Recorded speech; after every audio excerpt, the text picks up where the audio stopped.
Welcome to the Penguin Magic Podcast. I'm your host, Eric Tate. We have a great show for you this week. Just FYI, Nick isn't with me this week because of some conflicting travel schedules. However, he should be back next week to discuss some of the new products coming out, answer more listener questions, and generally banter with me while we entertain our dogs.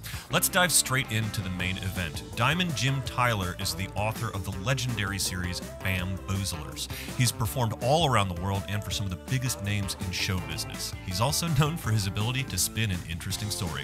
Before we dive into it, I just want to let you know we had some trouble with our recording equipment near the end of the interview, and there is a story that just completely drops out. Sorry for you to miss out on it this time, but rest assured, I'll have Diamond Jim back on for story time again soon.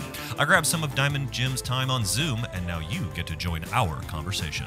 Diamond Jim Tyler, thanks so much for joining me here on the Penguin Magic Podcast. I'm really excited to talk to you because you are the author of the Bamboozlers series. Yeah, do you want to hear more about that? Or Yeah, no. So can you describe, for our listeners who are not familiar with the Bamboozlers books, can you describe a little bit about what they are and where they came from? Well, here they are. They fit in your pocket. They look like little Bibles. In fact, I tell magicians all the time that if you're bored in church, you can take these with you, and it looks like you're reading the Bible. But anyhow, yeah, so, I've been doing magic since I was a kid. Started doing restaurant magic when I was 16. And all the time I realized that it was always better to do things that were impromptu or seemingly impromptu. Mm-hmm. And so I was always trying to do magic with what was around me. Forks, spoons, napkins, straws, salt shakers. And along the way, I collected a lot of also puzzles and bar bets because people would want to show me things like, have you seen this? Mm-hmm. Have you seen that? And sometimes they would show me things that I'd never seen before in the magic books. And so I just kept notes and kept track of all of these things and started collecting that. And at the time, Harry Anderson was, very recognizable and was on TV with Night Court. And he was a con man. Mm-hmm. So I loved that bar bet kind of con cheat. And then I was like, well, that kind of lends itself to me too, because I'm Diamond Jim Tyler, which sounds like a card shark or a con man. Mm-hmm. And so I started adapting these things into my restaurant work. And where they came in very handy was people all the time would say, can you teach me that trick?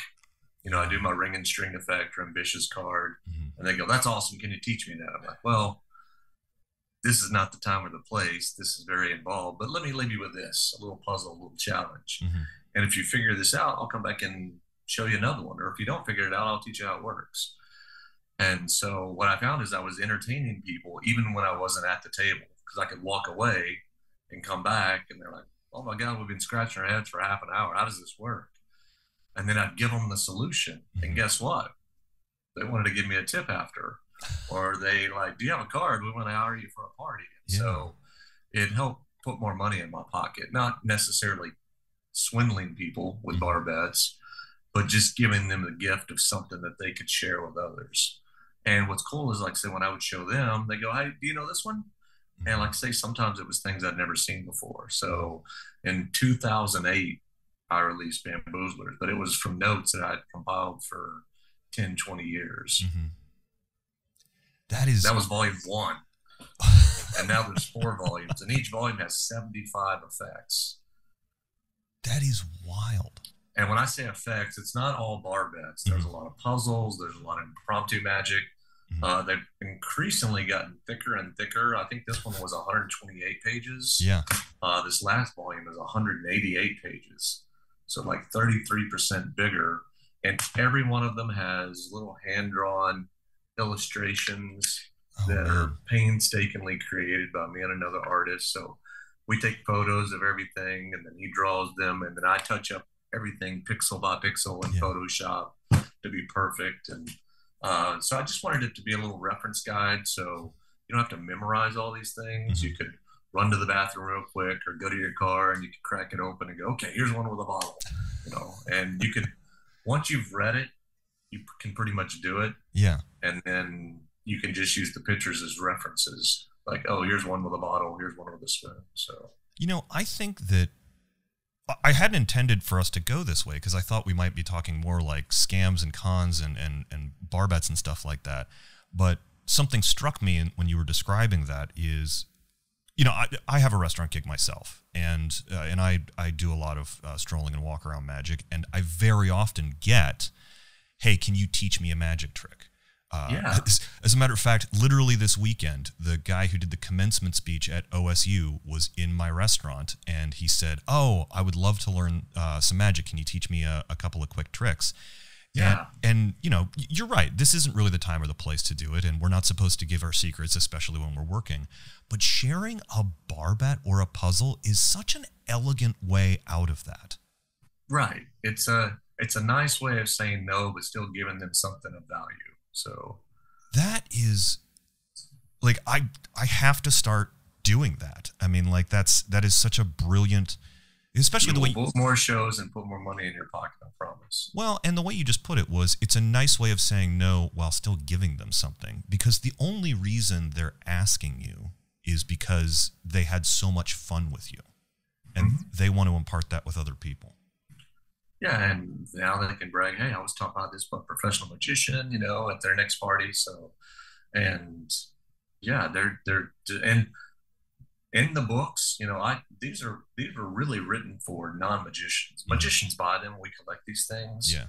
But I sell a lot of these at the back of the room after my show. I'll say, hey, each one of these has 75 effects. These are very easy to do. You don't have to, it's not knuckle busting stuff. It's stuff your kid can do, you can do.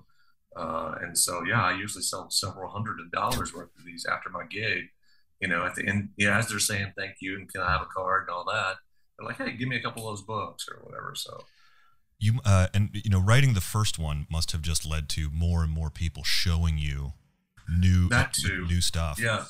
Volume 2 came quick for me. I released it in the next year, 2009. And then I started getting more choosy, because to me, a bamboozler is something that could be described in 1 or 2 pages, and these pages are not big. No. And with an illustration or 2. But in Volume 4 has a little bit meatier. There may be 3 or 4 pages for some of them, because I got permission from guys like Jeff McBride and Michael Murray and some other guys to include things that they do. Yeah. And that are more mentalism and things driven. I mean, I can't wait to eventually, I plan on taking all of them to make one big book. Yeah. And adding some extra things and having a index in the back. So if you need something with a straw, you'll know where to go look for it. But it's going to be a big book. It'll be about 700 pages. So. Wow. Well, I can't wait for that. I mean, Bamboozlers has sort of become a modern, classic with because that's the one with people just, when you're looking for a bar bet or something like that, or a little puzzle, Bamboozlers always comes up. I don't know many. Yeah. I'm very flattered too that, they do sell regularly. I sell at least 1,000 copies a year, maybe more. And then like the Magic Castle, they sell 7 books in their gift shop, the last I counted, and 4 of them are my Bamboozler books. I saw that there the last time I was working. I was stunned to see them in the Castle's gift shop. But it's especially for a place like the Castle, where they've got a lot of lay people who want to take something home. That, and it's just, this is what, to me, what a magic book should look like. It should look mysterious and nice, and Yeah, I like the gold. It's the book I always wanted to buy. As a kid growing up, and what a magic book should look like, with a ribbon marker and things like that. Oh, so. Yeah. No, I think more books should be written with gold gilt edges, and I agree on the ribbon marker. That's absolutely the way to print any book. Yeah. Let's shift over to your career though, because you have built up quite the career. I mean, I know we see a lot of you on conventions because you're a fantastic magician and an excellent teacher. Thanks. But man, you're playing some big places and for some important celebrities these days. Well, I put in the work. Yeah. I've been doing it since I was 5. I started professionally when I was 16 doing restaurant magic. And that parlayed into, from the time I was 16 till the time I was 30, I was doing 8 restaurant shifts a week, 1 every night, twice on Sunday. Wow. And I was, only working 2 or 3 hours a night, but over the course of 20 years or whatever that was, or less, I guess that was 14 years doing that, I built a lot of strong material. Yeah. Because I was really good at listening to my audience. They would tell me the things they wanted to see. Because when I first started, when I was 16, I was green. Yeah. I bought everything in a magic shop, the hot rods, sponge balls, trick decks of cards. And cards were always my first love. Yeah. I've had a deck of cards in my hand since I was a baby. I knew every card in the deck before I knew like a lot of other things. Like I'd always had a deck of cards in my hand. And so when I would perform for people, I'd pull out this trick deck and another trick deck and another trick deck. And they'd say things. Well, I remember them saying, why do you need a different deck every time you show us a trick? Yeah.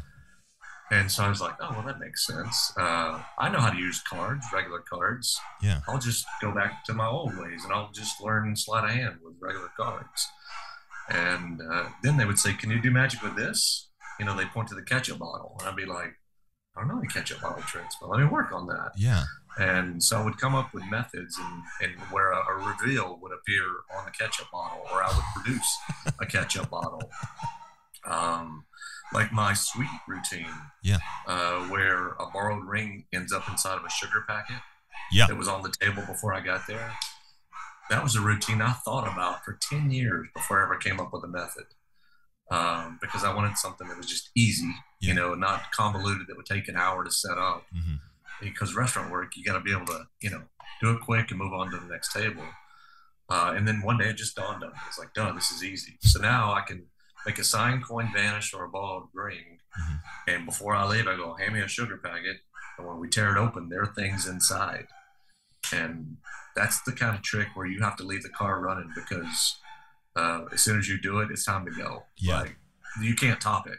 There's nothing you can do better than that.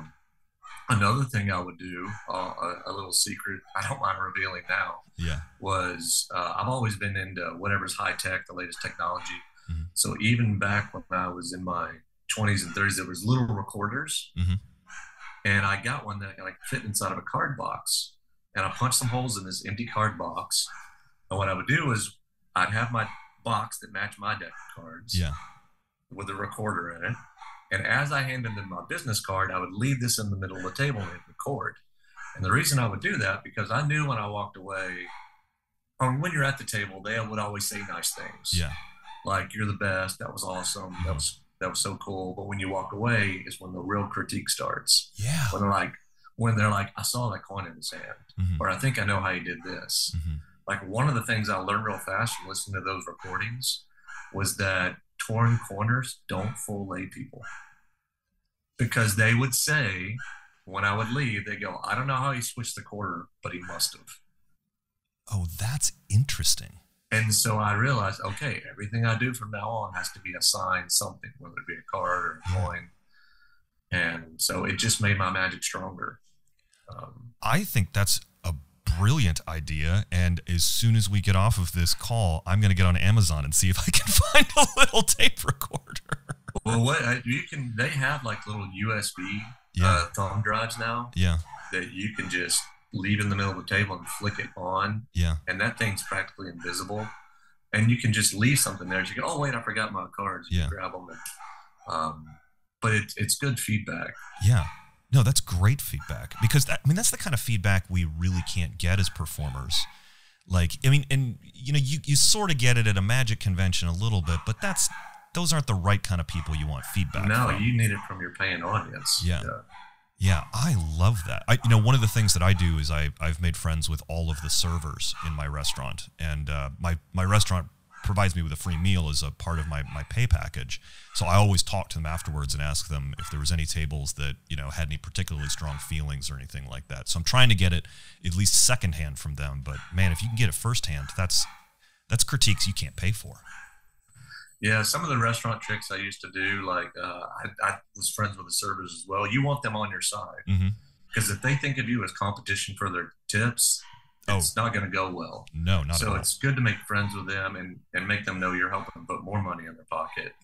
But I used to, one of the places I used to work used to have a beer around the world club where they had like 100 different beers. And if you had every beer, they gave you like a special jacket to wear or something, you know, that was cool that only certain people got. So I'd had them choose a beer on the list, and I would have a bartender listening, and he would come around to the other side and hand it to me behind my back. And then I would produce that beer that they, another thing, I used to work at a place called Boston's Pizza. It was a big sports bar you could take your family to. And I could see the kitchen from pretty much anywhere in the restaurant. And if I would get their attention. I'd say, hey, I'm about to do this trick. And I would force a card like the 7 of diamonds, and I couldn't find it. It'd be the one trick that everything went right except for that trick. And they would walk up with a pizza that had the 7 of diamonds and pepperoni on it. They go, did y'all order this? And I'm like, oh my God, it's my card. Oh, that is a lot of fun. Yeah, I've even done it at people's house where I've had pizza delivery show up at the house with a pizza, you know, in the middle of the show. And they're like, pizza guys in, like, we didn't order pizza. And then they open it up and it's, you know, their card and pepperoni. So that's the kind of story that they'll tell forever. I know that. I live for stuff like that. I want to create those kind of moments. Yeah. I've got several great stories of things like that. So. Oh, give me another one real quick, just off the top of your head. So one of the tricks I do is card on ceiling. I don't do it as much as I used to, but I still use it quite often. And this friend of mine, he's a promoter, puts on really big events. I'd never been to his house. He'd never seen me do that trick. And when I got there, I realized he had really high vaulted ceilings with big beams. And so I thought, I'll do this because he's going to lose his mind when I do this. So it's his birthday. I do a little magic for everybody, and I close with that. I do it as predicted. He loses his mind. Yeah. Well, fast forward a week later, I'm not usually in his town, but I happen to be in his area to visit my parents. They lived in the same town. And I thought I'd just stop by and say hi. Well, when I went to the door, the main door was open, and there was a glass door. And I knocked and could hear loud music, and nobody ever came to the door. Yeah. And when I opened the door, I just let myself in thinking they're having a party or something. I could tell they were all in the backyard having a barbecue with some friends. I thought, well, I'm not going to interrupt them. They've got company. But there was a ladder there and a tape measure. And so I got the card off the ceiling pretty quickly. Yeah. And then I threw it up to a different part of the ceiling, and then I left. So not only has it moved, it's crossed beams to get there. And so a week goes by. A week goes by. And he's like, Jim, he calls me. He's like, dude, the card moved on my ceiling. I go, yeah, sometimes they move. He goes, what do you mean sometimes they move? I go, sometimes they move. He's like, so he starts messaging everybody that was at the party, and they're like, burn down the house, move, get out of there. And so a friend of mine is another friend's with his. He had dogs, and he went to go dog sit for my friend. Yeah. So he's there alone in the house with the dogs. And I said, hey, would you do me a favor? I'm going to try to get this card off the ceiling, and I want you to put it on a different part of the ceiling. He's like, yeah, no problem. So again, my buddy comes home a week later. It takes him a few days to realize. And the card has moved again. Now, granted, I've only been in his house once. Yeah. So he is losing his mind. He's like, how does it keep moving? And then eventually I got his wife. I let her in on it, and I had her just take it down. So the card just vanished. And so now it's just a mystery. But I've done the card moving on the ceiling to a few different people a few different times. That is, I mean, that's one of those things. You just can't write stuff like that. But once you become legendary, like it seems like you've got a little bit of a prankster inside of you. Oh yeah, I'm a big prankster. Yeah. As you are going to these gigs with these high profile clients, because I mean, you know, you're based in Dallas, and it's no secret that you are in the homes of some of the most well known people in the world. Are you always looking for little ways to make yourself, like, not just like make the magic incredible, but like give them, it seems like the plan is to give them an experience that I'm not happy unless they think I'm Satan when I leave. yeah. I want them like scared a little bit. So, I've got, here's a cool thing that anybody can do if you have access to it. There's a website.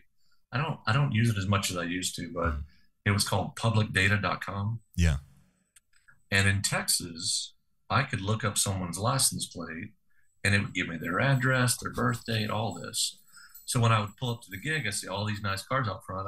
I'd do a little research on some of them, and I'd walk in, and now I know this. I'd write down a few people's names and birthdays. Yeah. Now I go in armed with this information that I shouldn't have. Oh. And they're like, "This is Priscilla," and I'm like, "Okay, I know Priscilla's birthday. I know her address." And so I can incorporate that into my act and my show. I'm like, well, it's obvious because you're a Libra. And they're like, how the fuck do you know that? You know? I've started noticing there's a trend among like college age women right now. At the time of this recording, it's 2024 or early in 2024, and they'll wear necklaces that have their names on them. And so and they have no idea that they're wearing the necklace. They just completely forget about it. And I have started addressing them by first name in the middle of a trick, and it catches them for a loop. But recently, I walked up to this table, and a woman had a little tiny gold plaque on a chain, and it had a heart and then a picture of the state of Connecticut, and then an arrow, and then a heart and the state of Ohio. And so we know what that's all about. So after so I do this trick where I have somebody select a card, and I'm forcing it, and I just go, hey, do you want the Jack of Diamonds, or do you want to put it back and get a different one? And they're just really caught off guard. And I go, yeah, but like, how long ago did you move here from Connecticut? And she like legitimately lost her mind because she had forgotten completely about this. Most of our job is really just if you will listen and pay attention, the audience will give you a lot of information. I was working a trade show once for a flooring company, and I've done it probably 15 years running. They have me every year. And they always, it's a weird gig. It's like they want me to walk around and do magic while they're selling people stuff. And I don't get it. And they serve them alcohol, and it's, this is daytime. Like, they're all having margaritas. So the salesman's talking to a couple of clients. He's like, Jim, would you show them something? I'm like, sure. Yeah. And this lady and her husband are pretty wasted. They've had a few margaritas. And after I do the first trick, she says to me, I wish my two boys were here. They love magic. They're 5 and 7. And I'm like, oh, cool, yeah. And then I proceed to the next trick. Well, as I perform, they're getting louder and more boisterous, which builds a crowd. So now by the end of 3-4 routines, I've got 15, 20 people around me.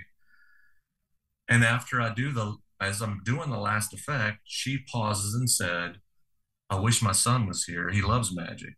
And I just stopped, looked her right in the eye, go, you have 2 sons. One is 5, one is 7. And now, granted, the rest of the audience never heard her say all this. And she had forgotten because she was drunk. And she's was grabbed her chest, couldn't breathe. Oh, I'm sure her heart stopped. And the rest of the audience is just like, how the hell? Yeah. And like her husband was laughing. I think he knew what was going on. But yeah, if you just throw information back at people, sometimes they'll, oh my God, So I live for that stuff. Oh, it's so much fun doing that in real time, because sometimes it's even better than the trick that you're doing. Yeah, I've had people's phones go off in the middle of the show. I'm like, they're like, oh shit, sorry. I'm like, no, answer it it right now. And then I get the person on the other end of the phone involved in the next routine or whatever. So, that's you just roll with it. Yeah. So.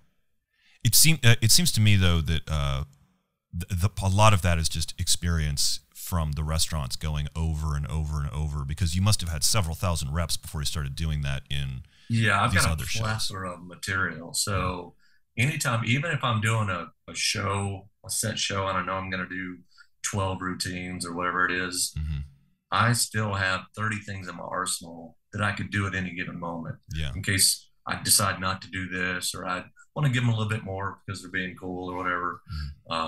So I can go a different direction. So I've always got more than, my advice is to any magician performing, take more than what you need. Because you may have to adapt things on the fly.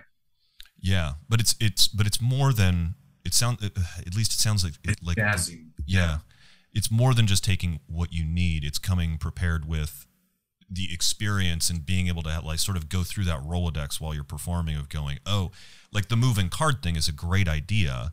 And when you sort of do it somewhere, you kind of think to yourself, oh, I think this might be a good place where I'm going to be able to get access or have people get access to it. So you're sort of, it's almost like you're not on autopilot, but you're watching yourself perform while still being present.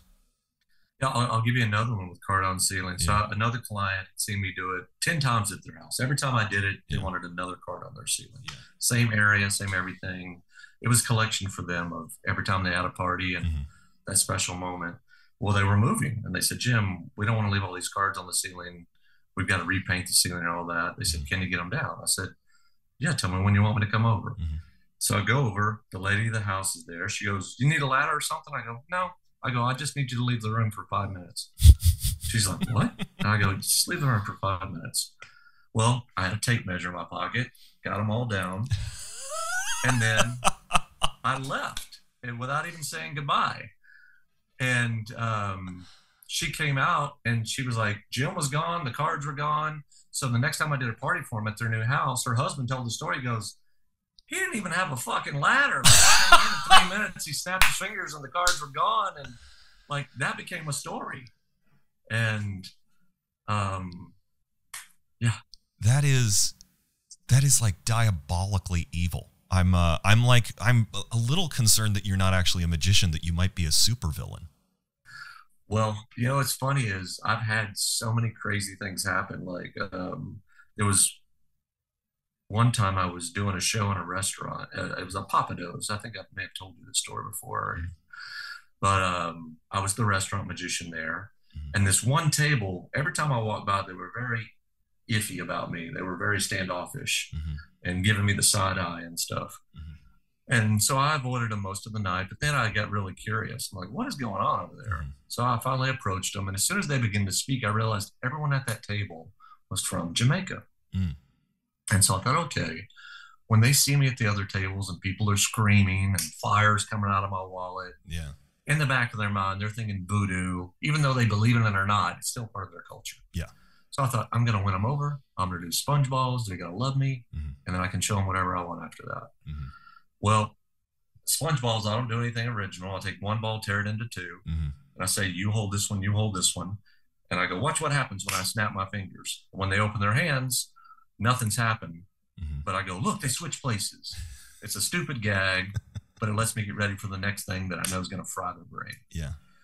So anyway, they're afraid. They haven't seen anything. I change one ball into two. I say very dramatically, you hold this one, you hold this one. I say, now watch what happens when I snap my fingers. And when I did, the power went out in the whole neighborhood. So they ran in 8 different directions, never came back. And you're going to think I'm kidding you, but that has happened to me 4 times. That is, where I said, watch what happens when I snap my fingers and the power's gone out. that is. In fact, one of the times was after a Penguin lecture. Dan took me to, there's a pizza place I guess you guys go to, like a bar pizza place. This story is legendary around the office. Please continue, though. So Dan was like, will you tell that story to these guys? They weren't there, whatever. So I tell them the story. And in the bar, when I was telling the story, I snapped my fingers. The power went out in the bar. And Dan was like, I'm done. And he left. And they're like, Jim, did you pay somebody? Like, no, I didn't. That story has been told so many times over the years I would love people. to hear other people's version of that story. Oh man, that's I a little bit don't believe you that you didn't pay somebody to do that, but I also know that you are just an extraordinarily lucky person who is also Well, I think very good at you taking advantage of the The more you situation. do things, the more crazy stuff happens. Yeah. There was one week I was working the castle where I was doing 28 shows. Mm-hmm. And I end it with a routine where I'm basically revealing the name of a thought of card. It really is a freely thought of card. Mm-hmm. There's no face cards and number cards. It's think of any card. And then the card is revealed in a magical way at the end. Mm-hmm. But before I reveal it, I name a card out loud. Mm-hmm. And in my missing, looks like I missed intentionally the way I constructed the pattern, Mm-hmm. that I've done that to lead them astray away from the fact that I really did know. Mm-hmm. And then I reveal that I really did know. So when I guess, I'm genuinely guessing. Mm-hmm. But since I've guessed so much, of thousands and thousands and thousands of times, Yeah. that week at the castle, at least 10 of the times I guessed correctly and the trick was over. And magicians in the room were like, that wasn't a force. That wasn't set, like they didn't have anywhere to go. And I saw some magicians saw my show multiple times and they saw me got it more than once. They're like, how are you? There's a group of people in Los Angeles who are walking around going, Diamond Jim Tyler can actually read minds. This is insane. Just like stranger in a strange land. He's got an actual method for divining a thought of card with no fishing. I do have a word force with cards that I'll use. Okay. Sometimes when I ask somebody to think of a card. Yeah. But I'll purposely choose somebody that I know doesn't play cards, doesn't know anything about cards. Mm-hmm. And I'll say, I'm going to have you think of a card. They're like, oh, gee, oh God.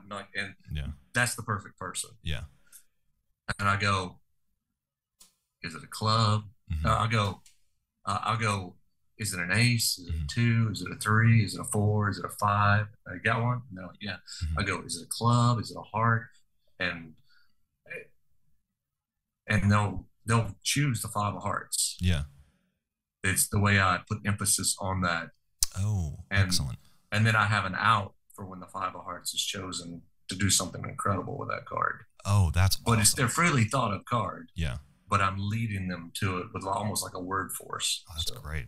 You know, but that's one of those things that you can only do with experience of the thousands and thousands of shows. Right. That is unbelievable. I'm genuinely afraid of you now.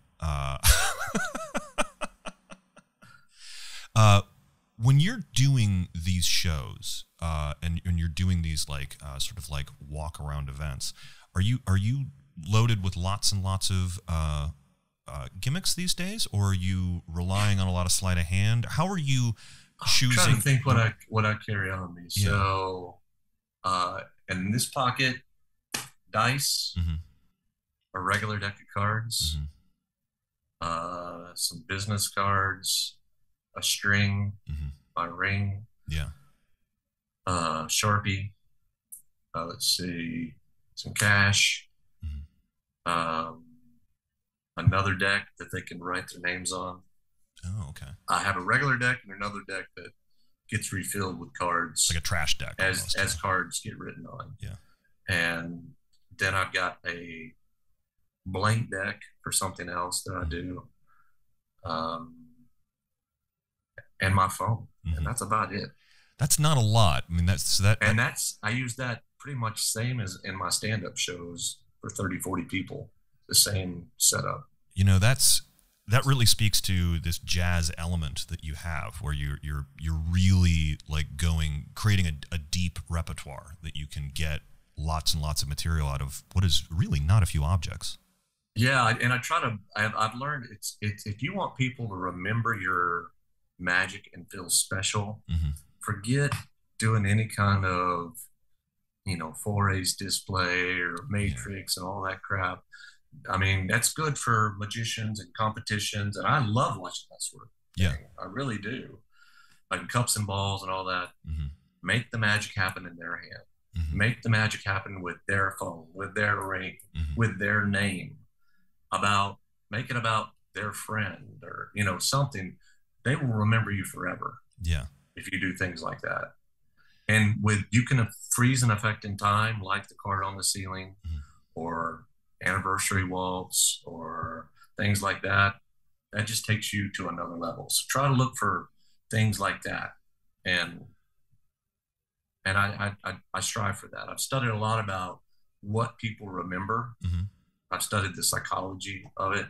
And people care more about themselves than they do anything else. So if you can make it about them, they're going to like you more. So, there's a lot of magicians these days who are very focused on either storytelling or character and character choices.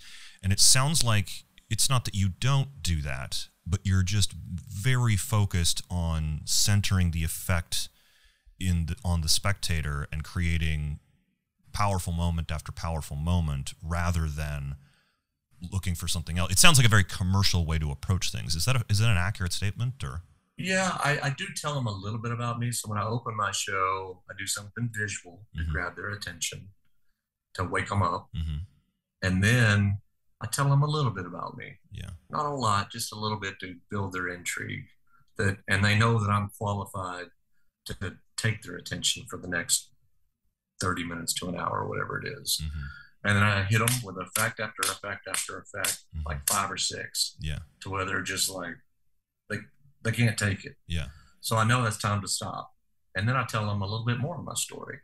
I say, my degree in school, and this is all true. Everything I'm about to tell you is true. Yeah. I say my degree in school, I was in criminology and criminal justice, and I studied law and psychology.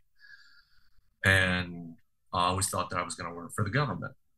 And while I was interviewing with the Secret Service, I learned that I had cancer. I had Hodgkin's disease. So I had to drop out of school, take care of my cancer. And after going through all that, I realized that magic had taken me really far and that maybe I should give that a chance. And so I started competing in magic competitions and winning. I wrote my first book. It became a bestseller. But I said, the reason I told you all that was to tell you this. And I tell them, I say, what I do, it's a calling. It's like the priesthood. Many people are drawn to it, but very few people are chosen. I said, lucky for me, I'm one of the chosen ones. I said, but the reason I told you all that was to tell you this. In school, I studied things like profiling, neurolinguistic programming, lots of psychology. So I said, you've seen a little bit of that in my show. You're about to see a lot more of it right now. I'm going to crank up the weird factor. I'm going to turn on my Sherlock Holmes-like brain. And then I start hitting them with really strong mentalism.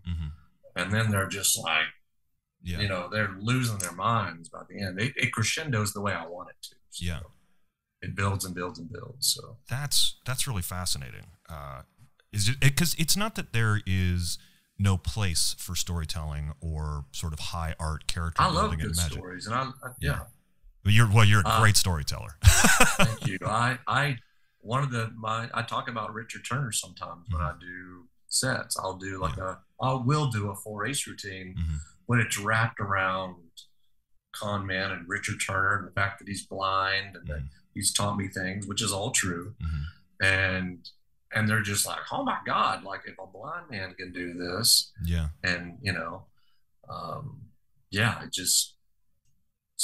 I think it's always good to frame things to make them appreciate what you're doing. Because I just said, shouldn't do a 4-ace trick. And yet I do, but with a frame to make them appreciate, not look how cool I am, like, look what can be done with just the sense of touch, But also, if I'm hearing you correctly, you're also very specific and intentional about the location that you would do that.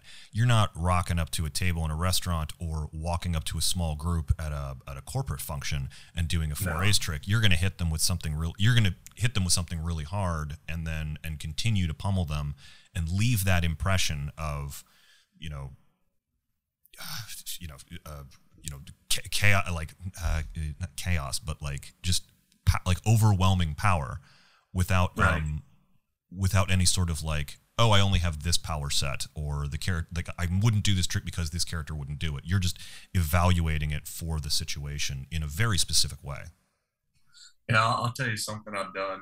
So when I'm just out in public, just being myself, there's a concert venue place not too far from my house where they have bands every weekend, and it's an outdoor place. And one time this is years ago. Hey kids, this is where we had that audio recording problem. Don't worry, the device I used to record these has been fixed, and we have some backup plans in the future. Fortunately, we did have the rest of the conversation, so I'll let Diamond Jim Tyler pick it up with some very interesting news. Now I'm happily engaged. I've been engaged for a couple years now, and she's amazing. She makes me better in every way, and she follows.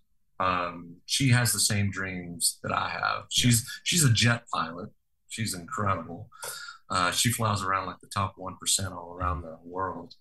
But we're going to build them. Yeah. We're going to build a. You've met her. True. I was. You met her in England. I was very fortunate to meet her when we worked the Blackpool Magic Convention together. She's a really wonderful human. With me, and but we're going to eventually going to buy some land, build a magic theater, build a home. Yeah, so I'm going to build like an intimate, 50-seat theater with tiered seating in a horseshoe-shaped setting. Oh, that's incredible. Yeah, so I know there's a lot of guys doing it, but they're doing well, and I want people to start coming to me. I'm tired of touring the world. I'm making my plan for my future, so I can just walk to the theater from my house, do my show, and go back home. So I'm really looking forward to it, because I think some of the best venues out there right now are magic venues that are being run by magicians. Because when a magician builds a theater for magic, it just becomes so much more fun. And here's why too. There's a lot of reasons why it's a good idea. Is every time I do a show, I'm popping up in a ballroom or a theater or someone's living room or whatever, and it's always makeshift. Yeah. And you're always the extra thing, it's someone's birthday, it's this. But when you're the focus, like the Magic Castle or places, and the showroom is built to your liking, where you can do the same show over and over, and you can just build on that. Yeah. It can only get better. Oh, absolutely. I mean, look at what Steve Cohen has done. Look at what, there's a lot of guys in Hollywood doing it. David Minkin and other guys, and Paul Gertner, and all these guys. And it's like, I want that. Yeah. And I see like some of what they've done. I go, I like this from this. And like, I haven't seen Farquhar's Hidden Wonders yet, but I know I want something that's intimate like that. Everyone keeps telling us, oh, you need to make it big so you can have 100, 200 people. Like, no, you're missing the point. Yeah. The whole point is for it to be intimate. Yeah. Because that's the way magic is best experienced, in my opinion. I completely agree with you. And I cannot wait for you to get that theater going. Thanks. Diamond Jim Tyler, thanks so much for joining us here on the Penguin Magic Podcast. I think we're going to have you back on for some more of these stories, because you are one heck of a raconteur. The tip of the iceberg. So, thanks for joining us. All right, take care. That's going to do it for this week, kids. Thanks so much to Diamond Jim Tyler for being on the show, and thanks to you for listening. As you are listening to this, I'm on my way to La Jolla in Southern California to play the Mystique Dining Lounge. The San Diego shows got canceled due to unforeseen events, but don't worry, I will still be in La Jolla. I look forward to seeing all of the Penguin fans while I'm out there, and showing off my new case that I perform my act out of. In July, I'll be in Tacoma for the IBM convention, and look forward to lecturing and performing while I'm there. If you're going to be in Ohio, head to p3magictheater.com to get the lowdown on some amazing shows we have coming up soon. We have an incredible pair of performers stopping by the studio next week, and you're going to want to see them. As always, we're a weekly podcast, so be sure to like and subscribe, as well as share your favorite episodes on the social media website you are remembering how to do 3D CAD design in. If you wanted to reach out to me about anything on this week's show, please ship it to me in a box of filament to my new house. I am 3D printing stuff like a madman to fill in all kinds of silly little things in my house. But if customizing your space with a 3D printer isn't your cup of tea, you can always hit me up on Instagram at Eric Tate. That's at ERIKTAIT. From me and everyone else here at the P3 Magic Studios, practice, practice, perform.